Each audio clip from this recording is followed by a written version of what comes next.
Salut à tous, je vous souhaite d'abord une excellente année 2021, pleine de rebondissements dans tous les domaines politiques, économiques et j'espère humains. Et puis bien sûr, je vous fais mes excuses de ne pas avoir publié plus de vidéos dernièrement. Vous avez pu voir que j'étais sur un gros dossier, l'affaire immonde des pédophiles de la RTS. C'était pas quelque chose de très agréable à compiler, mais l'article en tout cas devait être fait et il sera approfondi. Vous le trouverez bien sûr en lien de la description.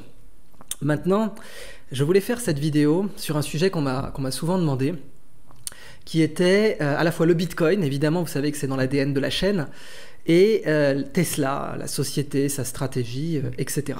Et je voulais dédier cette vidéo à deux personnes avec qui j'aime travailler à l'occasion. J'ai fait une interview avec l'une d'entre elles dernièrement, Charles Gave, et l'autre étant l'excellent économiste Olivier Delamarche, que je considère comme un des meilleurs économistes, si ce n'est le meilleur économiste français, en tout cas celui qui dit les choses frontalement.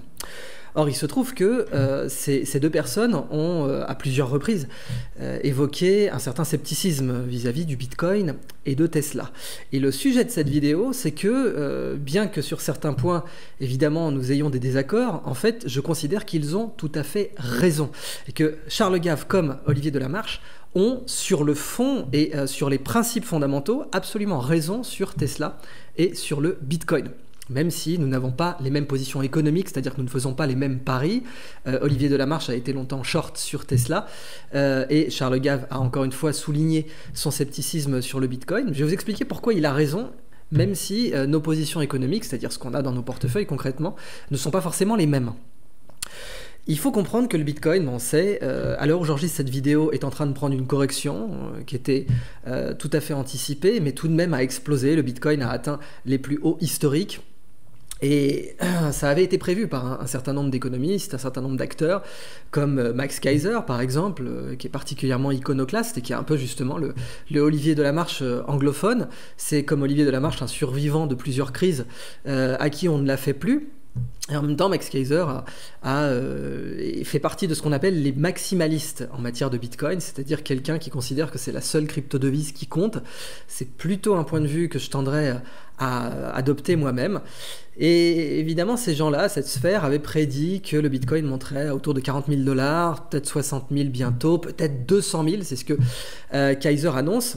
Et en fait, leur point de vue, bien sûr, ce n'est pas que Bitcoin monte, mais c'est que le dollar baisse. C'est que l'afflux de monnaie fiduciaire par les banques centrales, aussi bien donc pour le dollar que dans la zone euro, que pour le yen japonais, va lentement éroder la confiance évidemment en la monnaie et que nécessairement ça va bénéficier aux crypto-monnaies. C'est un point de vue auquel j'adhère moi-même. Je pense que le Bitcoin est en train de devenir quelque chose comme de l'or digital pour plusieurs raisons. C'est que donc clairement les gens aujourd'hui n'ont plus confiance en les monnaies fiduciaires sur les marchés financiers. Ce n'est pas encore le cas dans la rue, même si on voit une augmentation des prix très significative. Sur les marchés financiers, la raison pour laquelle les actions montent est très essentiellement que dans cette année 2020, qui a été une année perdue sur le plan économique, eh bien, les banques centrales ont injecté des liquidités dans tous les sens et que pour l'instant, ce sont les marchés financiers qui captent ces liquidités. Ça veut dire que les gens proches du pouvoir aux États-Unis, notamment, ont fait une culbute monumentale en 2020. Parce que les gens qui savaient qu'après l'effondrement des marchés boursiers en mars 2020, eh bien l'État allait continuer à balancer des liquidités, eh bien on fait x10 parfois sur certaines actions, comme l'action Tesla, d'où le sujet de cette vidéo. Mais pas que. Vous avez eu un x10 sur, alors peut-être pas x10, mais sur Zoom, qui a été une star du Covid, évidemment, sur Slack, qui a ensuite fini par être racheté par Salesforce. Les initiés et les personnes proches du pouvoir, encore une fois, ont fait des culbutes monumentales pendant cette crise. C'est évidemment déontologiquement à vomir. Mais il est nécessaire de comprendre pourquoi, il est nécessaire d'analyser cette dynamique et surtout que les gens qui ne touchent pas à la bourse, les gens qui ne s'intéressent pas au marché financier, soient informés. Ça aussi, c'est le sujet de cette vidéo. Même si pendant les différents confinements qui ont eu lieu en Europe, on a observé une explosion du nombre de gens qui allaient sur les marchés financiers, souvent la fleur au fusil, sans expérience, mais eToro, Revolut, etc. ont bien assisté à une hausse considérable de leur compte action, parce que c'était une façon aussi de faire fructifier son épargne, et comme on faisait encore une fois exploser la planche à billets, eh bien, c'était aussi une façon de se protéger de l'inflation. Maintenant, Bitcoin et actions Tesla. Alors, deux stars absolues, et pourquoi d'ailleurs j'en parle en même temps aussi, c'est que Elon Musk a, à plusieurs reprises, déclaré son intérêt pour le Bitcoin. Il a envisagé de passer une partie des actifs de Tesla en Bitcoin, et il a même déclaré donc, sur Twitter que Bitcoin était son safe word. Ce sont plusieurs signaux assez importants. Et donc en même temps, l'action Tesla a fait autour de x10, je crois même x12, puisqu'elle était autour de 300 l'action et qu'elle est même, oui c'est ça, aujourd'hui à 800 et quelques, autour de 850 le quart d'action. Donc 300 l'action, 850 le quart d'action aujourd'hui.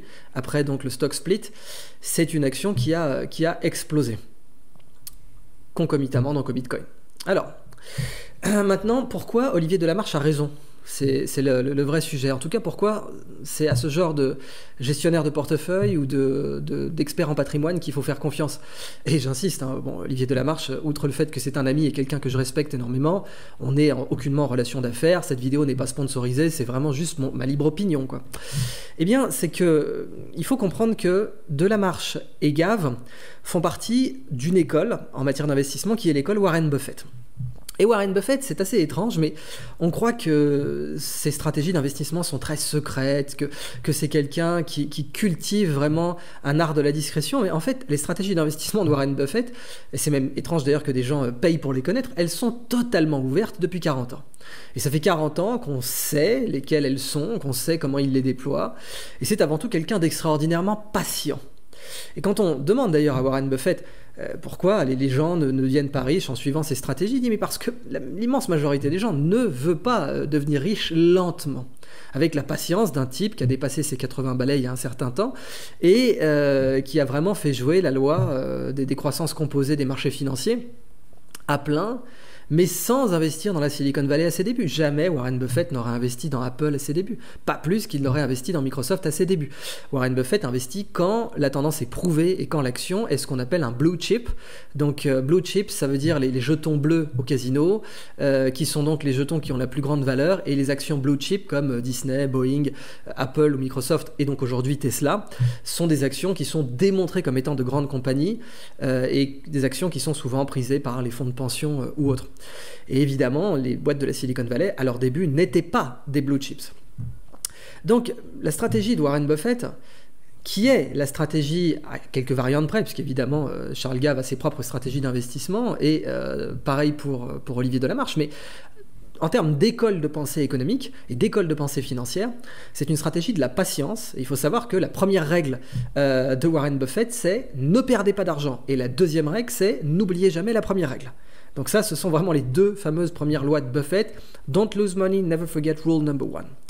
Et ça, c'est évidemment pas quelque chose qui vous encourage à aller sur le Bitcoin ou Tesla, mais vraiment, vraiment pas. Parce que dans le Bitcoin, il y a une énorme volatilité. Nassim Nicolas Taleb fait partie des gens qui disent que la volatilité est une opportunité. Ils disent pas non plus qu'il faut mettre toutes ses économies dedans, attention, hein, surtout en ce moment. Alors oui, au passage, disclaimer, cette vidéo n'est pas du tout un encouragement à acheter du Bitcoin ou de l'Ethereum ou quoi que ce soit, c'est juste une analyse économique. Moi-même, je détiens effectivement du Bitcoin, mais ça fait partie de mes stratégies long terme, mais je n'encourage pas les gens à en acheter au prix actuel, même si c'est un fait que je continue à parier sur une croissance moi-même du Bitcoin sur le long terme. Mais ce n'est pas du tout une vidéo de conseil financier. C'est une vidéo d'analyse et surtout de vulgarisation qui est conçue pour les gens qui ne s'intéressent pas au marché financier.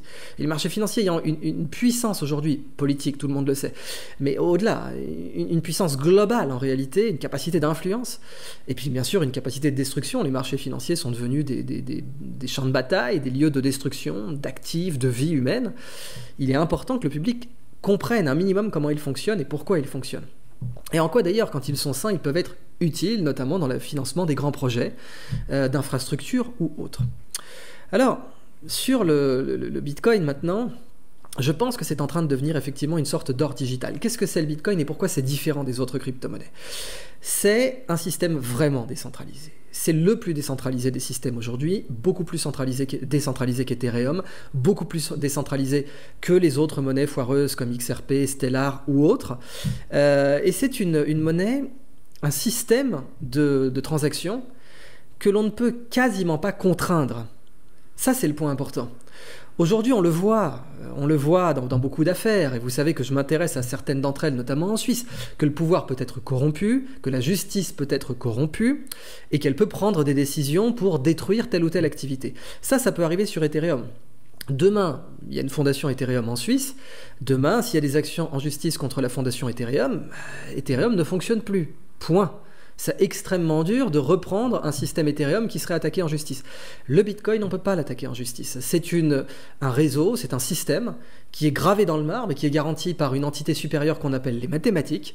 Et personne ne peut faire un procès au Bitcoin. Personne ne peut attaquer le réseau Bitcoin, sauf les mineurs, on peut en reparler. Si jamais effectivement un groupe atteint un certain niveau dans le contrôle du ledger de Bitcoin, eh bien là oui, il peut être attaqué, mais la capacité pour attaquer le Bitcoin est plus grande, enfin les efforts nécessaires pour attaquer le Bitcoin sont plus grands que les efforts nécessaires pour attaquer par exemple le réseau Visa, le réseau American Express, Swift, etc., qui constituent la pierre angulaire des paiements aujourd'hui dans le monde. Donc le Bitcoin, contrairement à toutes les autres crypto-monnaies, ne peut pas être assigné en justice. Par contre, ses détenteurs peuvent être persécutés, c'est vrai.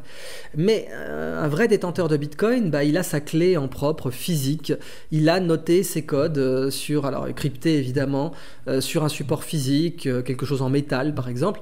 Et donc, en soi, la seule façon de pénaliser les vrais détenteurs hardcore de Bitcoin, les cypherpunks, eh bien, ça serait d'avoir une opération absolument mondiale. Et quand je dis absolument mondiale, il faut que ça aille jusqu'en Iran, jusqu'au Venezuela, jusqu'en Chine, bien entendu, et qu'il y ait une coordination mondiale sur la persécution de cette détention.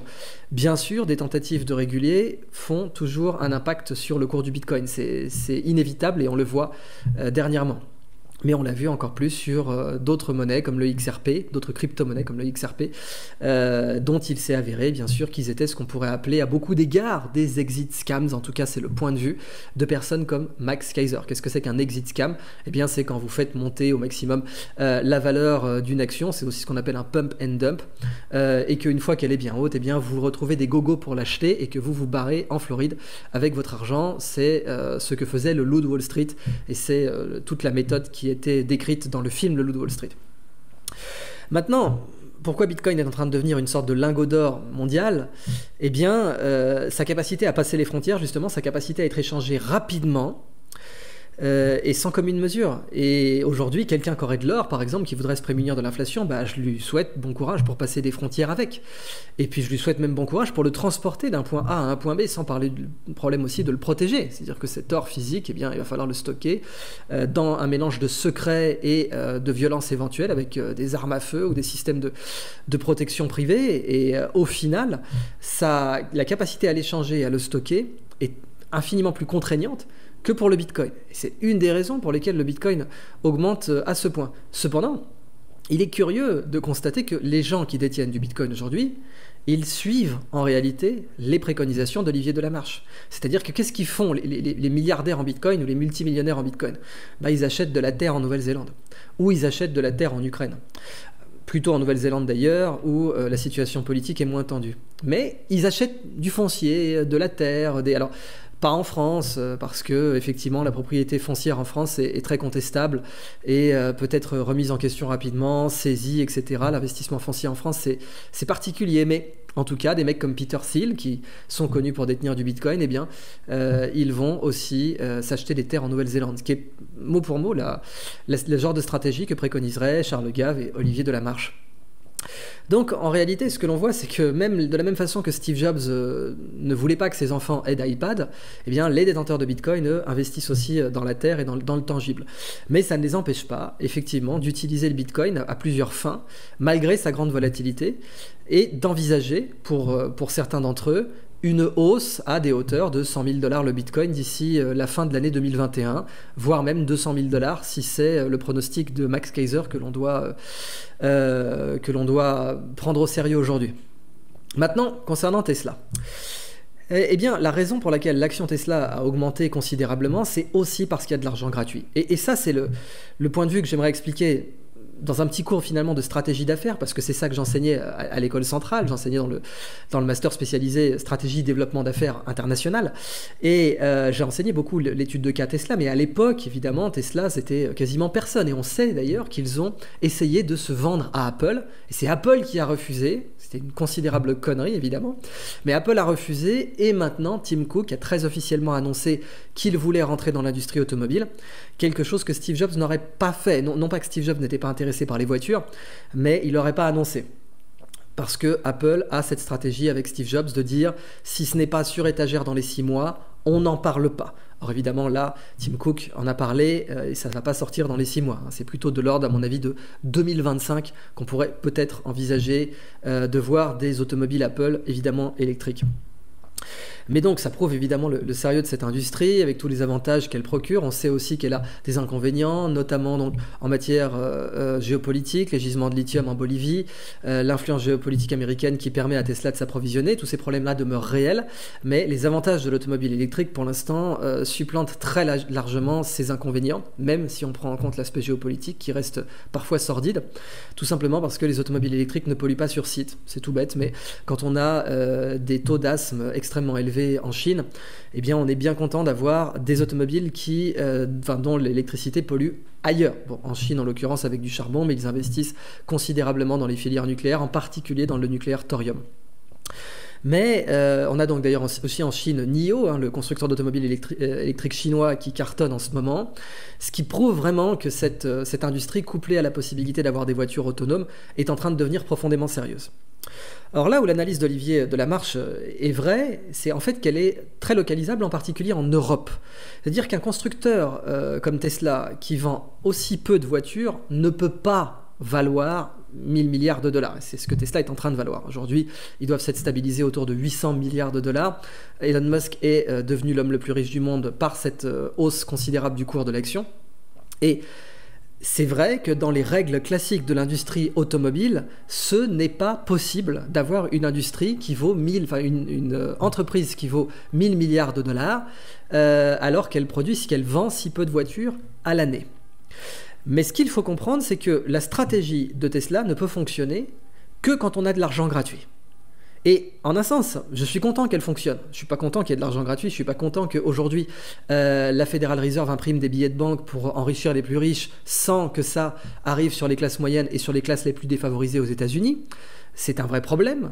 L'idée même depuis la crise des subprimes, où on aurait pu dire, écoutez, on va garantir tous les prêts immobiliers, on va injecter de la monnaie plutôt par le bas, et on va se concentrer sur les classes moyennes, on va se concentrer sur le prolétariat aussi, plutôt que d'injecter des liquidités dans les marchés financiers pour que ça bénéficie aux plus riches. Ça, c'est un dogme qui a continué à travers les banques centrales, européennes comme américaines, et qu'on est en train de poursuivre aujourd'hui à outrance, et qui dope les marchés financiers. Donc là, j'ai pas de quoi être content. Mais là où je suis content, c'est que je préfère que cet argent aille sur Tesla, et sur Elon Musk, qui est un personnage compliqué, qui a tout un tas de défauts et de névroses bien visibles, mais qui en même temps est un véritable innovateur. Hyperloop, bien sûr The Boring Company, sa société de creusage de tunnels, et puis tous ces autres projets, même si je ne suis pas un grand fan de Neuralink, vous le savez, je ne pense pas que ce soit la solution, mais en tout cas SpaceX, très très beau travail, et bien entendu Tesla. Je préfère que l'argent de la Federal Reserve aille sur ces activités-là, et même si elles vont sur Tesla, qui est la seule activité cotée en bourse, elles vont aussi sur les autres par le biais de Musk. Je préfère que cet argent aille sur Tesla plutôt que sur d'autres conneries, comme notamment Nikola, un concurrent foireux de Tesla qui était une escroquerie absolue et qui était complètement bidon, qui a fait des fausses promesses à ses actionnaires et qui a à plusieurs reprises démontré qu'il était bidon. Eh bien oui, je préfère que l'argent aille sur Tesla plutôt que sur ça, ou plutôt que sur Bank of America ou d'autres sociétés aux pratiques infiniment plus discutables. Mais donc là où Olivier Delamarche a raison sur le plan de l'analyse, et là je dis ça plutôt maintenant pour les personnes qui sont intéressées par, disons, des cours d'école de commerce ou des cours de stratégie, cette analyse reste très pertinente, dans le sens qu'il est impossible d'avoir la stratégie de Tesla sans avoir de l'argent gratuit qui coule d'une planche à billets infinie. Parce que Tesla, à une époque, cramait 350 $ par seconde. Voilà, toutes les secondes, pouf, Tesla cramait un billet de 350. Et Tesla était une machine à cramer du cash. Vraiment. Mais elle avait la capacité de cramer du cash plus longtemps que n'importe qui. Et aujourd'hui, cette capacité est en train de payer, et c'est pour ça, évidemment, que leur action est en train d'exploser. Parce que l'image de marque de Tesla est extraordinairement bonne. C'est l'entreprise, la seule entreprise au monde qui peut passer autant de précommandes. Quand ils sortent, par exemple, le Cybertruck, eh bien, ils se prennent des centaines de milliers de précommandes immédiatement, sans même que les clients sachent quand le Cybertruck sortira. Quand ils avaient sorti déjà le modèle 3, pareil, il s'était pris plus de 300 000 précommandes en moins d'une semaine, si ma mémoire est bonne, sans que les gens sachent quand les voitures arriveraient. Donc ils avaient immédiatement 300 millions dans leur coffre, puisque je crois que c'était 1000 balles la précommande. Et ça, c'est quelque chose qui vaut énormément d'argent et qui justifie à beaucoup d'égards la valeur du titre Tesla. Mais au-delà de ça, on a aujourd'hui le positionnement stratégique de Tesla, c'est-à-dire que quelqu'un qui voudrait investir par exemple dans les Alliés pendant la Deuxième Guerre mondiale, eh bien, si on lui disait, écoute, tu investis dans la capacité des Alliés à contrôler une partie du territoire français, avant le 6 juin 1944, cet investissement ne représente rien de tangible, puisque les Alliés n'ont pas encore posé le pied sur le sol français. Mais la capacité à croire que les Alliés vont être capables de réussir ce débarquement, que leur positionnement tactique et stratégique en l'occurrence leur permet de contrôler à terme tout le territoire français et même d'aller jusqu'à Berlin, eh bien ça, c'est ce qui fait qu'un investissement dans la machine alliée serait bien antérieur au 6 juin. C'est pareil pour Tesla. Les marchés aujourd'hui sont en train de parier que le débarquement Tesla va être couronné de succès, que Tesla va réussir sa conquête totale du marché et que Tesla a déjà donné largement assez de preuves de sa capacité à conquérir un marché, celui de la mobilité électrique, voire autonome, qui, d'ici 2030, pèsera évidemment des dizaines de milliers de milliards de dollars. Des dizaines de milliers de milliards de dollars. Et ce pari-là est tel en réalité que Apple s'est lancé dans l'aventure aussi. Alors en conclusion, cette stratégie, elle s'appelle Dominate and Monetize. C'est une stratégie d'affaires qui a été appliquée par Amazon, qui a été appliquée par Google et dont YouTube est une preuve. YouTube n'est pas bénéficiaire aujourd'hui. YouTube n'est absolument pas bénéficiaire, malgré le doublement des publicités sur YouTube. YouTube n'est toujours pas bénéficiaire aujourd'hui. Mais Google ne lâchera YouTube pour rien au monde, parce que l'objectif est de dominer le marché avant de le monétiser. Cette stratégie-là a vraiment commencé dans les années 90 avec les précurseurs de la bulle Internet. Et c'est pour ça que des multiples survivants financiers comme Olivier Delamarche et comme Charles Gave ne sont pas du tout enclins à vous dire de parier dessus. Et ils ont raison, puisque dans l'immense majorité des cas, les gens qui tentent une stratégie de dominate and monetize, eh bien ils se plantent. C'est la crème de la crème qui parvient à survivre à une stratégie dominate and monetize. Et en particulier, quand je dis crème de la crème, c'est aussi parce que ces gens-là sont proches du pouvoir. Puisque pour pouvoir attendre d'avoir dominé avant de monétiser, il faut avoir plein de cash gratuit. Et le cash gratuit, ça abonde dans la Silicon Valley, mais ça ne se trouve pas en Europe, ça ne se trouve pas en Chine, même si les Chinois ont des réserves de change considérables. Et Alibaba n'aurait pas pu avoir cette stratégie, même si ils ont été très très proches du dépôt de bilan à plusieurs reprises. Alibaba ne pouvait pas développer cette stratégie non plus. Donc, en définitive, il faut comprendre que Olivier Delamarche a raison, que la seule raison pour laquelle Tesla fonctionne sur les marchés financiers, c'est qu'ils ont accès au pognon gratuit de la Fed. Et que mon analyse, c'est que j'ai envie de dire bien, mais c'est jamais bien de faire tourner la planche à billets, je l'ai dit dans plein de vidéos, mais que ça pourrait être pire. Ce qui n'est pas grandiose philosophiquement, mais que cet argent aurait pu être capté par des boîtes beaucoup plus foireuses que Tesla et beaucoup moins innovantes. Pour le coup, Tesla a des usines extraordinaires, les Gigafactories sont à la pointe absolue du domaine en matière d'assemblage de batteries.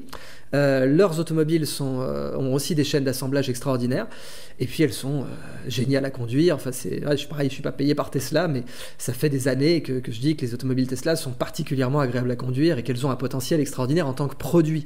En tout cas, les marchés démontrent, et là je ne parle pas des marchés financiers, je parle des gens qui achètent des Tesla ou qui en louent, démontre clairement l'image de marque extraordinaire que ces véhicules ont réussi à cultiver. Savoir que en fait, Elon Musk, il est même parvenu à vous vendre des lance-flammes et des bouteilles de tequila, toujours en prévente, en précommande, et toujours en les épuisant 2-3 jours après la sortie de leur précommande.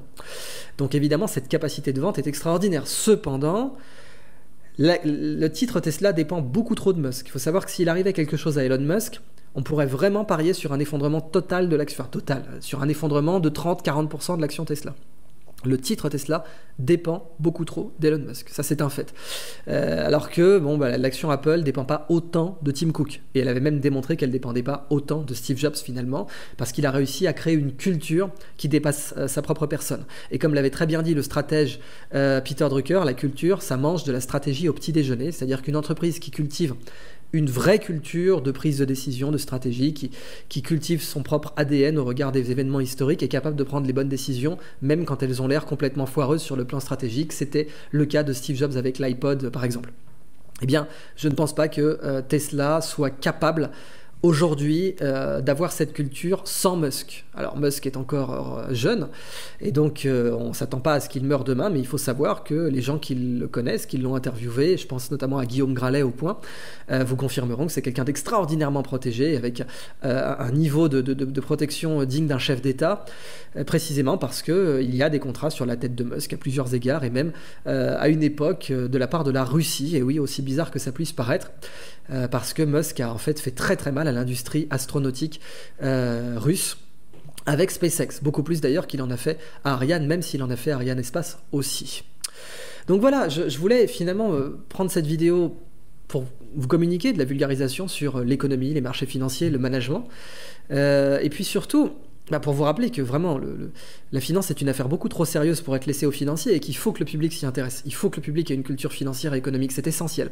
Et qu'en un sens, c'est très bien que pendant les différents confinements, de plus en plus de gens soient partis explorer les marchés financiers, à base d'essais-erreurs, comme tout le monde le fait. Hein. Un trader qui vous dit dans quelle direction il sait que les actions vont aller, sur le court terme en particulier, est un trader qui vous ment. Il faut arrêter les bêtises. Le fameux monologue de Matthew McConaughey dans Le Loup de Wall Street est parfaitement clair là-dessus, et c'est tout à fait vrai encore aujourd'hui. Règle numéro 1 à Wall Street. Il n'y a personne qui sait. Je me fous que tu sois Warren Buffett ou Jimmy Buffett, car personne ne sait si une action va monter, descendre, se barrer sur le côté ou tourner en rond. Et les courtiers encore moins que les autres. C'est que du vent. Cependant, il est donc important d'avoir une culture dans ce domaine. Ça concerne tout le monde, d'une part. Et d'autre part, il faut comprendre que des fois, des stratèges, des analystes qui ont des visions a priori opposées ont en fait la même vision. Je donne tout à fait raison à Charles Gave et à Olivier Delamarche sur l'école Buffett. L'école Buffett est une des plus fiables sur le long terme, mais elle nécessite des vertus rares que la plupart des investisseurs et des traders n'ont pas. En particulier la vertu de la patience. C'est une vertu absolument cardinale. Les soufis disent la patience est un vêtement qui ne s'est jamais usé. En arabe ça se dit as-sabur, donc la patience, mais c'est une vertu infiniment précieuse.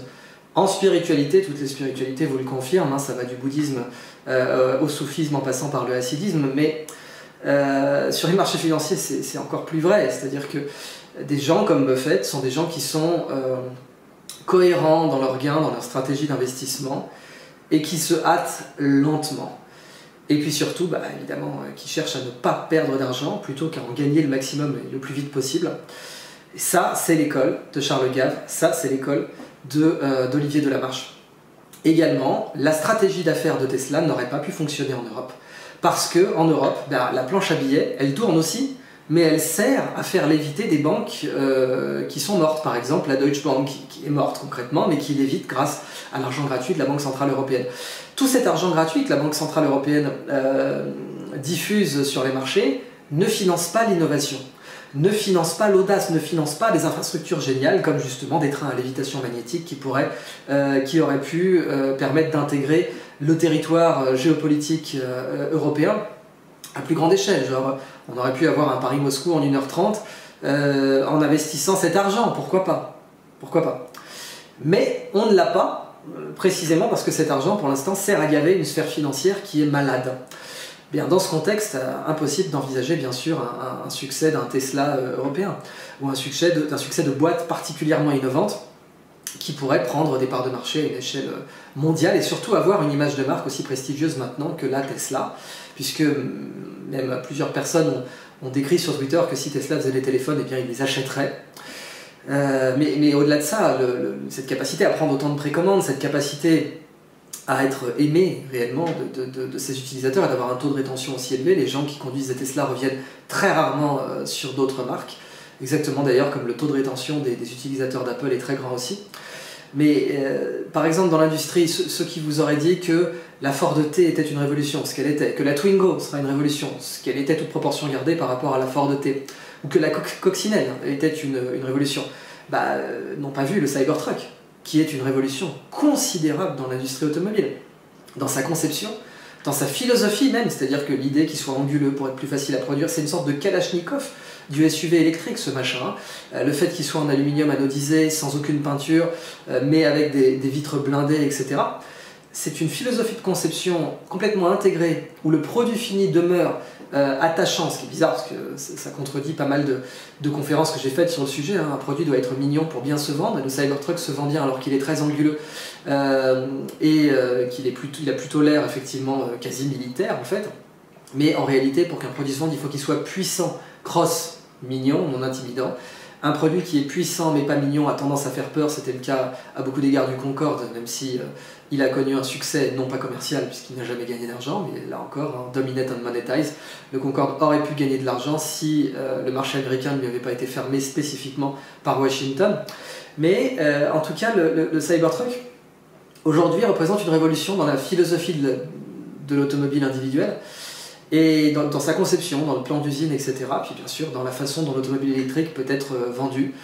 Et ça légitime aussi le prix de l'action Tesla en bourse aujourd'hui. Donc je continue à parier sur Tesla sur le long terme, même si j'insiste sur le fait que Tesla reste une entreprise à beaucoup d'égards fragile. Elle dépend énormément d'Elon Musk, beaucoup trop à mon avis. Mais que l'analyse, évidemment, de Charles Gave et l'analyse d'Olivier Delamarche reste tout à fait correcte, et que ce sont les gens qui parient sur ce genre d'analyse qui, sur 10, 20, 30 ans, gagnent, à l'instar de Buffett.